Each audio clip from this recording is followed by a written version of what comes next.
कि जो ईएसडब्ल्यू है, जो कि आरक्षण की प्रणाली सवर्णों के लिए रखी गई है, क्या उसमें तमाम सरकार की जो प्रणाली है उसमें सवर्ण समाज जो है वो पीछे छूट रहा है। ऐसी जो संशोधन करना चाह रहे हैं, तो इससे तो समाज में एक बार सुप्रीम कोर्ट जो है इस मामले में संशोधन किया गया था, जिसके बाद बवाल हुआ था।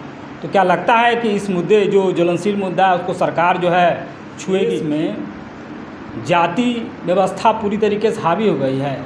जो भी सरकारें निर्णय लेती है, क्या वह समुचित अनुपात में नहीं लेकर के जाति व्यवस्था के आधार पर लाभ हानि को देख करके ले रही है निर्णय। नमस्कार। देश में आजकल इन दोनों एक मुद्दा चर्चा पर है कि स्वर्ण समाज को लेकर के जो आरक्षण की प्रणाली है, क्या वह ठीक रूप से सुचारू रूप से चल रही है। दूसरा महत्वपूर्ण बिंदु है कि वर्तमान में देखा जा रहा है कि बहुत सारे स्वर्ण समाज के लोग इस बात को लेकर के कहते हैं कि आरक्षण से हम लोगों का नुकसान हो रहा है।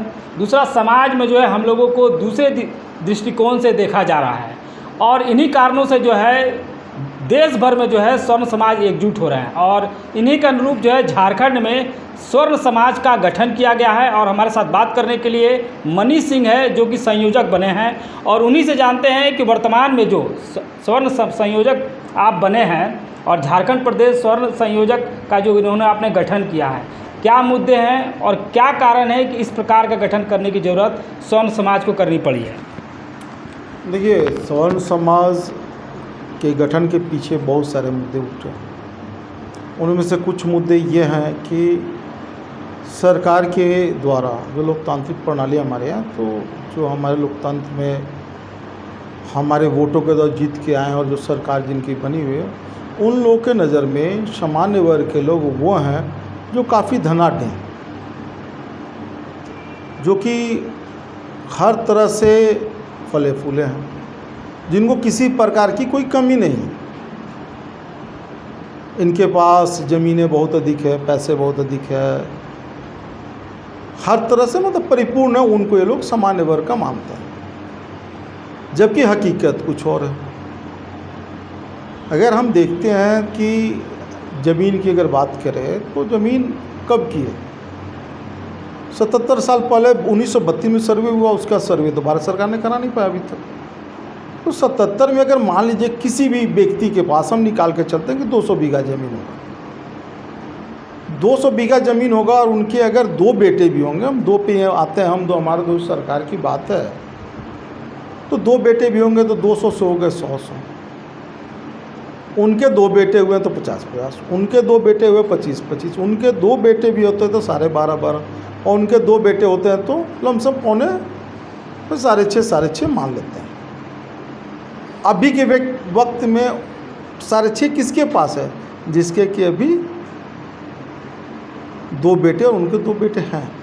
अगर आप पीढ़ियाँ गिनिएगा तो ये 8वां 9वां पीढ़ी है क्या उस वक्त से 32। तो ज़मीन है कहाँ? तो अब अभी तक सर्वे करवाएं, उस सर्वे को लेके चल रहे हैं। तभी ना आप देखें कि पिछली सरकार, पिछले कार्यकाल में हमारे माननीय प्रधानमंत्री मोदी जी ने लोकसभा में ईडब्ल्यूएस के लिए आरक्षण रखा। शर्त क्या रखा? 8 लाख से कम आय वाले। 8 लाख में तो अधिकतर लोग आ जाते हैं। जी नहीं, 8 लाख में क्या कहने का मतलब? पारिवारिक आय 8 लाख से कम। तो पारिवारिक आय का क्या कहने का मतलब है? आपने कहीं डिफाइन किया कि पारिवारिक आय? तो आप कहते हैं कि अगर उस घर में अगर एकल परिवार है, जैसे हमारा ही परिवार आज भी एकल है 3-4 पुश्तों से, तो मेरे अगर परिवार के सबकी इनकम देखें तो बहुत अधिक है। अगर हम यह बात करें कि मेरे पिता की इनकम, तो मेरे पिताजी अगर कहीं सरकारी नौकरी कर रहे हैं तो 8 लाख से ऊपर हो गया। मुझे क्या मिला? तो मुझे आप अलग कर दे रहे हैं। घर आप बोलते हैं कि 500 गज से कम हो तभी, तो किसी का पूछता है नहीं। घर अगर होगा, परिवार एक होगा, तो 500 गज में तो कितने आदमी रह पाएंगे? तो क्या मानते हैं कि जो ईएसडब्ल्यू है, जो कि आरक्षण की प्रणाली सवर्णों के लिए रखी गई है, क्या उसमें त्रुटि है? बहुत त्रुटि है। इसको संशोधन की आवश्यकता है। संशोधन में चाहिए कि जो आय की उनका ये थी जो सीमा है उसको घटाया जाए। घर का सीमा आप बार बार ये लोग पारिवारिक करें, पारिवारिक नहीं, आप उस व्यक्ति विशेष पे आइए ना जिसको की ज़रूरत है, आप उस पे आइए। मान लीजिए आप एक एग्जाम्पल पकड़िए कि आपके घर में आप 4 भाई, 3 भाई नौकरी कर रहे हैं, चलिए अच्छी बात है, पिताजी भी आपकी नौकरी कर रहे हैं। वो जो चौथा लड़का है उसको घर वाले नहीं देख रहे, पर वो बार बार तो परिवार के अंदर में आ जाना ना, तो हमको उसके आय से मतलब है ना कि उसकी इनकम क्या है, तभी तो हम उसकी इनकम को बढ़ा सकते हैं। आज अगर आप देखें कि जितने मेट्रो सिटीज़ में चले जाइए और आपको जो सामान्य वर्ग के लोग हैं वो क्या मिलेंगे, ठेले कुमचे वाले सब्जी बेचते हुए, उनकी सालाना आय क्या होगी, 1 से 1.5 लाख रुपये। वो भी आय नहीं है, वो आता और खा जाते हैं बेचारे परिवार के पीछे। उनके बच्चों को कम से कम सरकार के द्वारा, जो गरीब सामान्य वर्ग के लोग हैं उनको बच्चों को सरकार अगर स्वास्थ्य की सुविधा, शिक्षा की सुविधा प्रदान करे, इन सब मांगों को लेके हमने स्वर्ण आयोग के गठन की मांग की। तो क्या लगता है कि वर्तमान सरकार की जो प्रणाली है उसमें स्वर्ण समाज जो है वो पीछे छूट रहा है?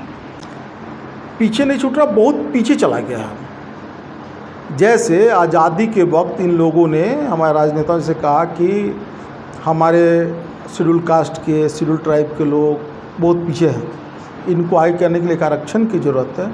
वैसे ही आज के वक्त में अगर कहा जाए तो फिर इनको बराबर करना है, तो आपको सामान्य वर्ग के लोगों को फिर से आरक्षण देना हुआ, तभी आके ESW तो दिया गया। देखिए हम क्या कर रहे हैं, हम EWS का स्वागत करते हैं सरकार का, लेकिन कुछ नियम तो बदलना चाहिए ना। आय की सीमा घटाइए, 5 लाख से नीचे कीजिए ताकि लोग अधिक से अधिक आ पाएँ। और ये भी आप देखेंगे कि कुछ जगहों पे जहाँ पे कि OBC का आरक्षण नहीं है, उस जगह पे भी अभी हाल फिलहाल में हमारी झारखंड सरकार ने EWS में भी उनको डाला। तो एक तो 10% का एक मामूली सा आरक्षण, उसमें भी आप लोगों को डालें। जबकि अगर अभी देखा जाए तो गरीब सामान्य वर्ग की जनसंख्या, अगर पूरे सामान्य वर्ग को हम 100 लेते हैं कि 100 व्यक्ति पूरे सामान्य वर्ग हैं, उसमें 90 व्यक्ति जो हैं जिनकी आय की सीमा 1.5 लाख रुपये से कम है। मात्र 10% लोग ही सामान्य वर्ग के हैं जिनकी आय की सीमा 1.5 लाख के ऊपर है, नहीं तो बाकी की 1.5 लाख। तो क्या माना जाए कि जो गठन किया गया है सरकार के द्वारा ESW आरक्षण कोटा, क्या वो सिर्फ छलावा है? उसको छलावा ही मान सकते हैं। अगर सरकार की मंशा सही होती तो वो एक हम बताते कि जब 2011 में बिहार में स्वर्ण आयोग की गठन की गई, उन लोगों ने एक रिपोर्ट दिया था कि पूरे बिहार में 90% सामान्य वर्ग के लोग 1.5 लाख से जिनका इनकम नीचे है। तो अगर यह सरकार जब लागू करी थी तो कम से कम उस सिफारिश को मानते हुए 1.5 लाख से नीचे वालों को रखती EWS में। एक सवाल उठता है अक्सर समाज में कि जो स्वर्ण समाज है उसका जो प्रतिशत है वो मात्र 15% है, लेकिन जो ESW है उसके आधार पर तो अच्छा आरक्षण दिया गया है। तो इसका कुल करके जो है कुछ लोग विरोध भी करते हैं, इसके ऊपर आप क्या कहना चाहते हैं? देखिए पूरे भारतवर्ष में सामान्य वर्ग की जनसंख्या 50% से ऊपर है, पर जब जातिगत जनगणना की जाती तो आप देखिएगा कि यह क्या करते हैं कि सामान्य वर्ग के लोग को तोड़ के जनगणना करते हैं। अगर हम एक राजपूत जाति की बात करते हैं तो अभी आपने हाल फिलहाल में देखा होगा कि मध्य प्रदेश में जब सीटों का बंटवारा हो रहा था तो वहाँ की सरकार ने राजपूत को अलग सीट दिया, ठाकुर को अलग सीट दिया, क्षत्रिय को अलग सीट दिया। मतलब उनका कहने का मतलब है कि ये एक नहीं है, और एक नहीं होने के कारण इनका जनसंख्या घट जाता है। जबकि अगर हम बात करें कि OBC में जो उनका कि एक बार सिलेक्शन हो गया और वह क्रीमी लेयर में आ गया तो सामान्य जाति में आते हैं, वह सामान्य वर्ग में आते हैं। कहीं भी यह नहीं मेंशन है कि कोटा में जाति का मेंशन तो इन लोगों ने बाद में किया ST SC में, OBC में। तो अगर जाति के अनुसार है तो फिर OBC वाले को आप रोकिए कि जनरल कैटेगरी में आके एग्जाम नहीं दें, तो वो एग्जाम देते सामान्य वर्ग में आके तो हैं तो सामान्य वर्ग के, लेकिन वोट देते हैं जाति के नाम पर। अच्छा, सवाल ये है कि जो वर्तमान परिवेश में आप लोगों ने स्वर्ण समाज का जो गठन किया, क्या मुद्दे हैं और क्या संघर्ष आप लोग ज़मीनी स्तर पर करने वाले हैं जो कि स्वर्ण समाज को लाभ मिल सके? देखिए अभी हमारा मुख्य मुद्दा 2 ही 3 है। पहला है कि सवर्ण आयोग का गठन करवाना। दूसरा मुद्दा है कि सभी जाति के छात्रों के बीच में एक समानता है, ताकि उनके अंदर भी आने वाला समय में उनके मन के अंदर यह नहीं हो कि वो अन्य जाति से और हम इस जाति से। तीसरा हमारा मुद्दा है ST SC एक्ट में संशोधन।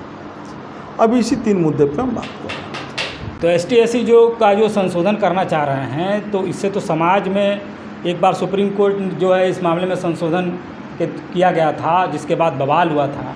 तो क्या लगता है कि इस मुद्दे जो ज्वलनशील मुद्दा है उसको सरकार जो है छुएगी?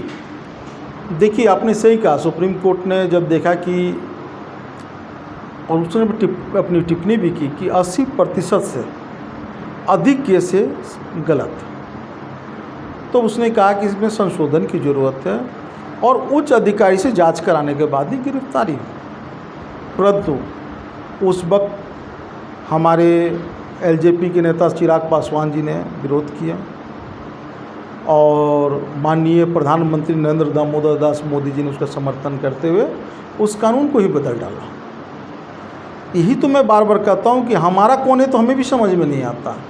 तो सवाल ये उठता है कि क्या लगता है कि इस देश में जाति व्यवस्था पूरी तरीके से हावी हो गई है? जो भी सरकारें निर्णय लेती है, क्या वह समुचित अनुपात में नहीं लेकर के जाति व्यवस्था के आधार पर लाभ हानि को दे करके ले रही है निर्णय? आपने सवाल किया तो मैं बता दूं कि आज के वक्त में जो बार बार सभी राजनीतिक दल कह रहे हैं कि जाति पाति को नहीं रखना है, लेकिन आप मुझे एक बात बताइए कि हम भी से बचपन से ही सुनते आ रहे हैं कि जात पे ना पात पे। ठीक है, जब राजनीतिक दल जात और पात को नहीं मानती है तो फिर टिकट बंटवारे के समय वो क्यों कहता है कि अग्रणी जाति को हमने 2 सीट दी, पिछड़ी जाति को हमने 4 सीटें दी, अति पिछड़ों को मैंने इतने सीटें दी, शेड्यूल कास्ट के लोगों को, दलित लोगों को मैंने इतना दिया, महादलित को। तो जाति तो आप ही कहते हैं श्रीमान। हाँ, जनता जाति कहाँ मान रही है? जनता जाति मानती तो वो बाज़ार में ऐसे खुलेआम नहीं घूमती। स्कूल में बच्चे नहीं पढ़ते एक दूसरे के बगल में बैठ के, कोई बच्चा नहीं पूछता कि मेरे बगल के बेंच वाला किस जाति का है। आप बाज़ार में घूमते क्या है, आप पूछते हैं कभी कि मेरा पड़ोसी की सब्जी ले रहे हो किस जाति के हो?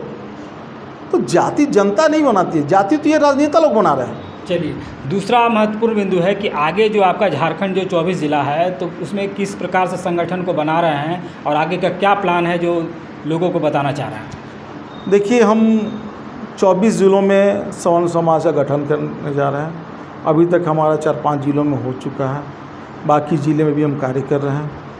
और अभी हम 3 मुद्दों को लेकर चल रहे हैं अपने जनता के बीच में कि भैया स्वर्ण आयोग का गठन हो, क्योंकि स्वर्ण आयोग का जब गठन हो जाएगा तो जितने ही मुद्दे हैं सामान्य वर्ग के, वो मुद्दे आएंगे सामने, फिर हम सरकार से बात कर सकते हैं। जैसे आप देखिए कि हर जाति विशेष का आयोग है, OBC आयोग है, SC ST आयोग है, अल्पसंख्यक आयोग है, सब कुछ है, सवर्ण आयोग कहीं नहीं। तो इसकी भी तो ज़रूरत है। चलिए, ये एक बड़ा सवाल है। झारखंड प्रदेश सवर्ण समाज के संयोजक मनीष सिंह के द्वारा जो कही गई कि देश में जो भी स्वर्ण के लोग हैं उनको जो है दूसरे दृष्टिकोण से देखा जा रहा है, और इसी को लेकर के संगठन बनाया गया है। जो स्वर्ण आयोग की मांग है इन लोगों की, और ST SC एक्ट में भी संशोधन है। इन 3 मुद्दों को लेकर के जो है ये सड़क पर जो है उतरे हैं और सरकार से जो है ये अपनी मांग कर रहे हैं। अब आने वाले दिनों में इनका संगठन जो है किस प्रकार से बनता है और किस प्रकार से वो सरकार के द्वारा जो वार्ता कर अपनी मांगों को पूरा करते हैं, यह देखने वाली बात होगी। अब देखते रहिए ऑन द स्पॉट 24।